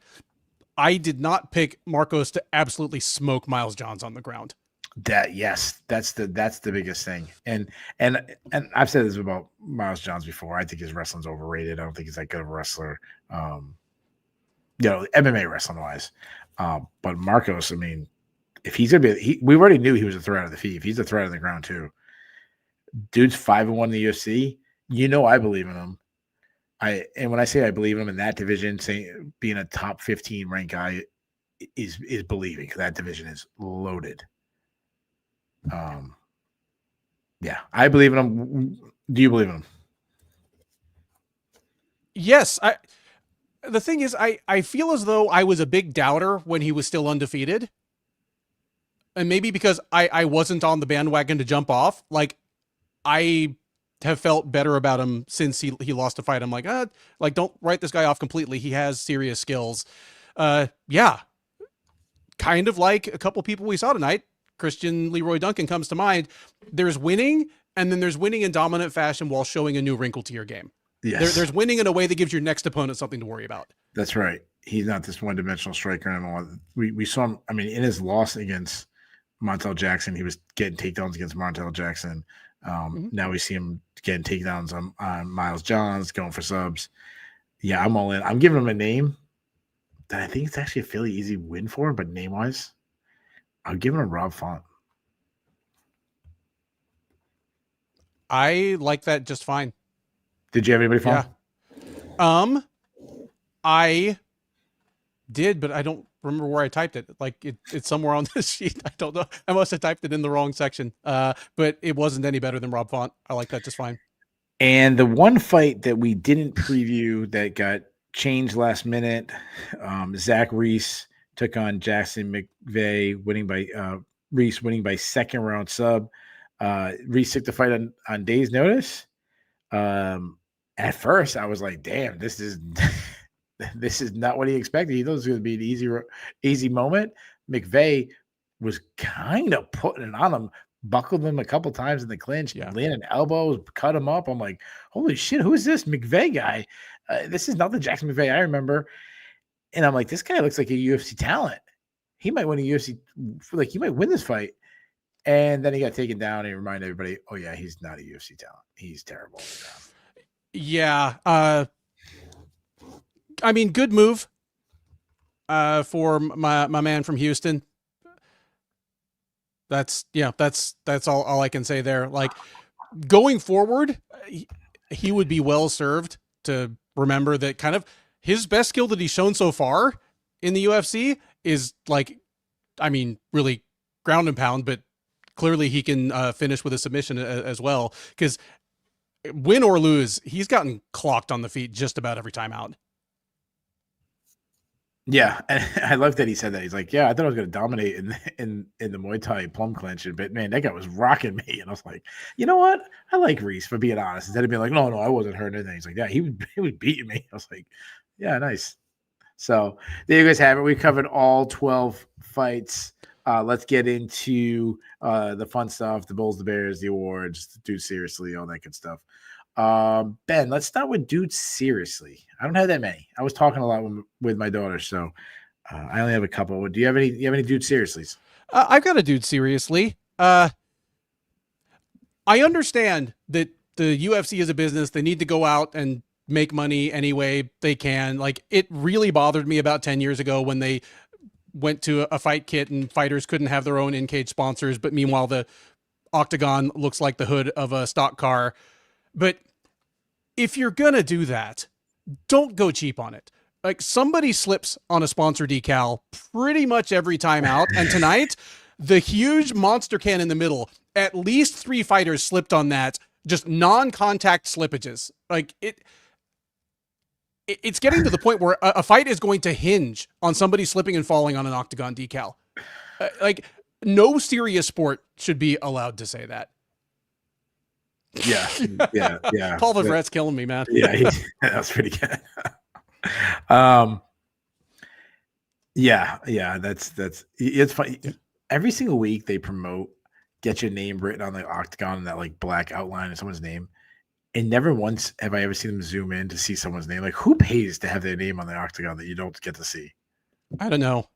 Like, and obviously they keep doing it, so people are paying for it. But I guess I gotta get that person's money. They just throw. Because I know I'm sure it's starting ain't cheap. I only got 2 Dude Seriouslys. The first is when the Miles Johns Marcos fight, Daniel Marcos. They touch gloves to start the fight. But dude, seriously, you right before that, when Marcos was getting introduced, Miles Johns like runs to the middle of the cage. They go forehead to forehead, pushing each other. And then like they just pretend like that didn't happen and just like start the fight with touching gloves. Like, dude, seriously? What? Yeah, that's very strange. And my last one, Denise Gomes. I don't know if you caught this. She came out. The girls just want to have fun, and the song was skipping. Her entrance song was skipping. Like, dude, seriously? Come on, UFC. Like, you gotta scratch like a scratch CD or something. What's going on? Like, all we need next is like someone coming down for entrance music, and it's like Spotify but with like ads. As they, dude, you know what? If UFC can make money on it, they probably freaking would try that. So, do we? Let's see. Maybe from the listeners we want to put on. They're playing out of discman in someone's pocket. Yeah, I was like, and I put it on Twitter. I'm like, am I the one who noticing that her song is skipping? And then I was like, all right, am I being a boomer? Is this like a remix or some shit I don't know about? And then like no one had an answer. I'm like, no, that doesn't sound, that honestly sounds like it's skipping. All right, let's get to the Bulls and the Bears. The Bulls and the Bears are a stock market reference. You want to be on the Bulls list, you do not want to be on the Bears list. We do it 3, 2, 1. Let's go. It was a positive. Let's stay positive. Ben, I'll let you kick it off. What's your top Bulls? Okay, Bulls. Got to give one to Christian Leroy Duncan. Again, you know, we both called the upset, but it was a pretty close fight on the books. But to not just win, but to put it on a dude. And again, I've said it a couple times, show different wrinkles to your game so that your next opponent doesn't know exactly what he's going to get. Good night for him. Like, I have the feeling he's on to something much bigger in his next outing. Uroš Medic. I still think his defensive lapses are going to make it tough for him to win enough fights in a row to actually enter into contention. But at sorry guys, the Australian Mafia just took out Ben for saying that. I apologize. Sorry. Finish your saying. His defensive lapses. He's got defensive lapses that are going to make it tough for him to win enough fights in a row to actually make a run at the welterweight title. But at worst, he's a Julian Erosa, Steve Garcia type that's just a monster on offense. And he kind of said it himself in his post-fight interview. Like, I loved that about him. He's like, I'm here to fight.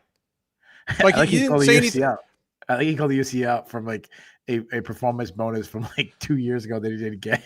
But I love the way he put it. He's just like the money is nice, but I want to be recognized for what I'm doing here. Like, what a healthy way to approach it. Like, good night for like, dude, I should have got 50,000 for that spinning back elbow from years ago. Like, dude, that's awesome.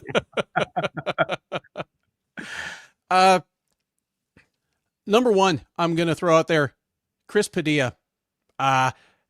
He looked fantastic. He won he was a significant underdog going into fight week, even if it closed up once Bonfim missed weight. He's 4-0 in the UFC. We're talking about how close he is to like being ranked and fighting ranked fighters. And this is a guy that, I'm sorry, nobody saw contender upside in this dude. No. I'm glad that I didn't happen to go off on Chris Padilla ahead of his UFC debut the way I did someone like Uros Medic or Steve Garcia or Eileen Perez. Like, because if somebody had asked me or we'd had enough time, I probably would have gone to town about how Chris Padilla doesn't belong in the UFC and what an asshole I'd look like right now. So yeah, dude. If you asked me 5 years ago, I wouldn't have thought he would be a contender in Cage Titans. So yeah, no, good for Taco, good for you, man. And I know they talked about that he's obsessed with MMA. So usually those guys, the guys who put all the work in, usually succeed. So who else you got? That was 3. Oh, I'm sorry, that was 3. Yeah. My number 3, I mean, listen, it wasn't a great, like, he didn't beat anybody good, but walk in and UFC debut, get a great KO, get on the mic, drop the mic, big, like, Muhammad Ali type promo, Chill Sonnen type thing. I'm going to give it to my man, Josh Hokett. I think you got people to talk longer than a knockout debut in a prelim fight. So he got what he wanted. Called out Walter Walker, who responded to him. He called out Walter Walker, responded to him, called him like a piece of shit or something, and like basically accepted his challenge. So nice of Josh Hokett. My number 2, I'm gonna go to the main event. I'm gonna go Gabriel Bonfim. I know that's like, kind of easy to take that, but dude's 18-1 in his career. He's now 6-1 in the UFC. Just his first headline in the UFC looked spectacular. Got a finish. I mean, we're talking about what tier he is as a contender. The fact that you're even getting mentioned in the welterweight division, which is as loaded as any division there is. Things are really up for Gabriel Bonfim. And number 1, it doesn't seem like the sexiest pick for my number 1. It wasn't a like spectacular performance, but it's the division. She's a title contender. Like right now, she's ahead of everybody else that was fought tonight. She's the closest to getting the call up to a title fight. Jacqueline Cavalcante. She's 5-0 in the UFC now, in the weakest division with maybe only 1 or 2 contenders ahead of her. So I'll say her stock is the one who rose the most, even though she didn't really beat anybody that good. So I'll flip it, going to the Bears. These are the people who had a bad night, and I'm going to flip it right away. My number 3 pick is going to be your opponent, Mayra Bueno Silva. This is a woman that she got a submission over Holly Holm, which got overturned, got a title fight, a fight that was, I don't want to say favored her, but it was a winnable fight for her. She didn't win that, and then she goes after that one to lose 3 more. She has now lost 4 fights in a row. There's a good chance she's on at least one of ours cut lists. My number 2, Matt Snell.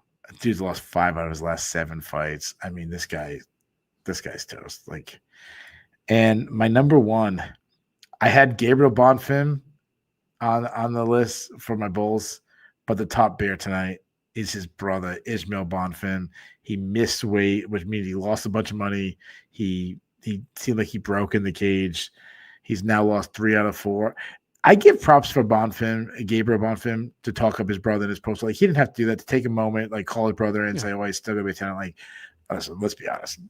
Everyone knows Gabriel's full of shit. He doesn't really mean it, but you trying to pump up your big brother. So I give him credit, or older brother, I should say. But still, like, Ismail probably they're gonna go out as a team, and everyone's gonna be happy for Gabriel, and he's gonna have to like fake a smile, but still, he's not a good night for my man Ismail Bonfim. What do you got? I completely agree with yours, and if you hadn't, I definitely would at least have put Bueno Silva and Bonfim on mine. Rather than add 3 more, I will go ahead and throw in Muslim Salikov. We knew he was aging. Yeah, he's still killing people with wheel kicks past age 40. Nobody can take that away from him, but he seems to be turning into a guy that whoever lands a clean shot first wins. And that's, the days are numbered if that's the kind of fighter he's become. I will also throw in Marco Tullio. As a consolation prize, he gets to go home to Norma Dumont. That's the good news. The bad news is that in about as friendly a style matchup as you can imagine, a fellow striker who's not 10 times your size, he got beat everywhere. It was not a good look, and he walked in as the favorite. And I'll throw in Miles Johns. Again, I picked him to lose this fight. I did not pick him to get smoked on the ground by a guy who, when he got to the UFC, was pretty much a pure brawler. Some of that is Marcos expanding his skill set. Some of it is John's continuing to move further and further away from the things that got him here in the first place. So yeah, those are the only ones I'll add. Yeah, so that talking about Miles Johns leads right into my cut list. So the cut list, if you're not familiar, it's where both me and Ben throw out names that fought tonight who had a bad night. That we give the UFC permission to cut them. They have to be on both mine and Ben's list. And Miles Johns is my first name on the list. The dude lost 3 in a row. Ben, do you have Miles Johns on your cut list? I do. Miles Johns was the guy that I liked a lot coming out of like LFA back in the day. When he was fighting, who was he fighting? He was fighting like Adrian Yanez and stuff. But dude, believe me, I saw him beat Adrian Yanez. I saw him beat Levi Moles like early in his career. He seemed like the real deal. But he's well on his back 9. I have another name, former title challenger, Mayra Bueno Silva, lost 4 in a row. I'm letting her walk. I'd say let her run, but I don't think she can run. I'm gonna let her walk. I am A-okay with that. I'm on board. And I only have one name left. This guy is one of the most exciting action fighters in recent memory. The problem is it's usually now that all the action is going against him. It's going with Matt Snell. Dude's lost 5 out of his last 7 fights. It kind of hurts me having Snell in there because he was so exciting, but dude's not. He's so exciting. I don't think I'm gonna have to cut him. I'm pretty sure he's retiring, but and on pure talent, it's not just top 10 talent because he was in the top 10 for a long time. Sure. Like he had as much raw talent and skill as anybody in the division for a while, even including some of the guys that were champs. Just his health, his opponent's health, some weirdly flat performances. Yeah. Is there anybody you had on your list that I saved? Nope. Those are the exact 3 that I had. I thought you were going to have my man McVeigh on the list, but I was going to argue that it was a change of opponent and then it was up in weight. That's why I gave him a pass. And he also had to take an opponent and he agreed for a catch weight. So I gave him a pass. And honestly, he looked good early. Yeah. Do we have the awards, Ben? We do have the awards. And let me just say right now that the honorary additional bear is people begging for bonuses. Oh my God. Because I started tweeting this and then I pulled it back because I'm like, oh, I don't want to hear people saying, oh, well, you got to pay them. And I'm like, yeah, I agree. But dude, if you can't pay your bills, get a second job. Sorry, dude. Yeah. So There was no fight of the night. There were 4 performances of the night. Okay. I think they could have been a fight of the night. I think Marcos, or sorry, not Marcos, Barcelos and Ricky Simone. I think that could have got fight of the night. I think that deserved. So 4 bonuses. I'll give you my 4, and then you tell me your 4, and then you tell us the actuals. Okay. Medic for sure. I mean, he had a flawless victory. I'm gonna go with Joseph Morales. He kind of had a flawless victory. Duncan, spinning back fist. I'm gonna give Duncan some love, and I'm gonna go with my man Hokit. Like, it wasn't a great win who he beat, but the way he did it was definitely spectacular. So I'm going with 4 finishes. Those are 4 guys I'm going with. Who are you going with? I would have given bonuses to Gabriel Bonfim, Uroš Medic, Christian Leroy Duncan, and Josh Hokit. Okay, so the only difference, I went with Morales, you went with Bonfim. Yes, right. and I'd be fine with Morales getting it. Now, here's the thing. Fine. I told you, not a good night for people who loudly begged for bonuses. Nothing for Taco Padilla, nothing for Uroš Medic. Your performances of the night go to Gabriel Bonfim, Christian Leroy Duncan, Josh Hokit, and Zach Reese for stepping up on short notice and surviving Jackson McVeigh. All right. One, I'm going to say this for 2 reasons. One, I don't want to get killed by the Eurometis mob, but he might be onto something, dude. Uroš Medic, maybe he pissed off the back by saying, I should have got this one, I should have got that one. To me, he's probably was the easiest pick tonight. Yeah. Him not getting it, but Reese getting beat up for the first. I understand I guess they helped him out and you feel like you owe him or some shit like that, but dude, how do you not give Uroš Medic a performance of the night? Come on, dude. He nuked Muslim Salikov. That was the best performance of anybody. If you could only give one performance, it's either him or Christian Leroy Duncan. To me, I mean, Duncan went to the. I know I'm splitting hairs. I get it, but Duncan went to the second. Yeah, he did get punched a little bit. He got blooded up again. Medic got it done quick. It was what a 1 minute fight. He couldn't miss. Was it even a minute? I don't know how long it was. It was short. 103. Yeah. Okay, 103. Okay.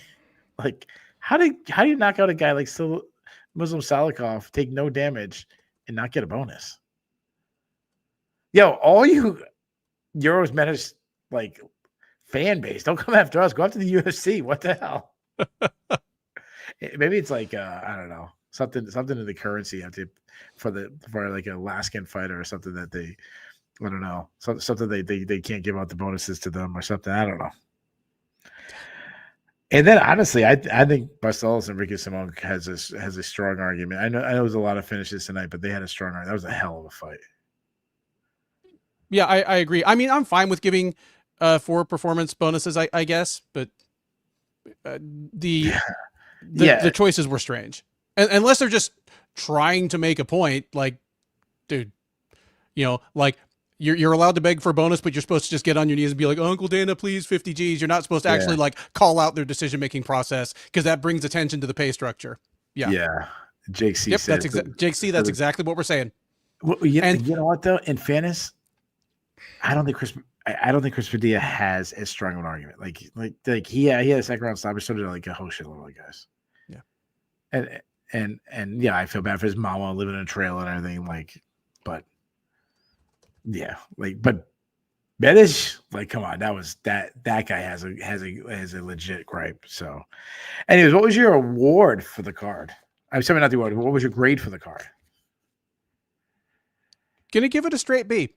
Like, it greatly exceeded my expectations. None of the fights were marred by controversy, which, as you know, especially later in the card, that'll drop things by a whole letter grade for me. Sure. Maybe slightly the main event, but yes, I agree. We had some fantastic finishes. The fights I was dead wrong about, I learned something. It wasn't just, weird MMA shit happened. Like, I don't mind being wrong, guys. Like, yeah, like I learned some things about some of these fighters. I give it a B. Yeah, I had it to be too. And I think that was the ceiling it could be based on what was going to happen. Like, there's not a lot of ranked people. So, but I agree. Other than maybe the Pennington Gomez fight, there wasn't a boring fight. Like, there was a lot of action, good stoppages. I mean, we're arguing about who could have got bonuses and guys getting left off. It's a good thing. It's a good thing that guys are getting left off who were like, oh, that guy could deserve some money. That's usually a good sign. I think the B was the highest grade it could have got. So I'm pretty pleased. So the hardest question of the night is always who is your listener tonight? The listeners were absolutely fantastic. Usually when fights end this early, we get a lot more people in the chat. So thank you all the people in the chat. But who was the top dog of the chat today, Ben? For me, it's Paul Vivrette, 70-29. Like, just great. Start to finish, a pillar to post performance. Made me laugh, pointed out some interesting things to me. Great job, Paul. Yeah, Paul was great. The other person that stood out to me, there was so many, but I'm going to go with the guy. He went pillar to post, but also he was funny and came at me a couple times in a fun way. I don't want people coming at me as long as you do it in a fun way. I'm going to give it to Juan Cruz 23649. Mr. Cruz 23649 had a really good night. So congratulations to you two guys. Next week is a big one, and I'm super excited. It's a wicked good card. UFC 322 going down in Madison Square Garden in New York City, headlined by 2 title fights as Jack Della Maddalena defending his belt for the very first time against former lightweight champion Islam Makhachev, who gave up his title to become his 2-division champ. This might be the first 2 super fight card in the modern era where it's 2 sitting champs from different divisions facing each other. It's a fight. It's a card with 2 title fights on it where if anybody tells you, oh, I'm dead certain who's going to win either of them, they're probably full of shit, because they're 2 interesting, compelling matchups that as recently as a year ago were on nobody's radar. Yeah. And obviously the other fight he's talking about, the co-main event, former strawweight champion Zhang Weili, who gave up the strawweight title, vacated it to move up to face one of the all-time greatest. Actually, in that fight, you might have 2 Mount Rushmore female fighters going at it. Not maybe. I think it's probably certain 2 Mount Rushmore fighters, especially if Zhang Weili wins, as she takes on Valentina Shevchenko for Shevchenko's flyweight title. So that is a loaded card. We're going to be breaking it all down. Make sure you check out the preview. In the meantime, thank you guys so much for listening to this. We never asked to do this, but do it. Please continue. If you're watching this the next day, throw some comments in the chat. If you're not already subscribed to Sherdog, subscribe. And then the preview come out and do all that stuff. Help us out. Let's get those numbers back up. Let's get the numbers really high for UFC 322. We get it. We're a very niche style. We're the most in-depth preview show in the entire world. We get it. We're not going to be pulling the numbers that like Rails and Shorts do, but help us out anyways. Do all that good stuff. Tell your friends about it. And thank you guys for listening. It won't be this time. It will be a little later next Saturday, but that we'll be talking about a lot to talk about at UFC 322. So thank you guys so much for listening.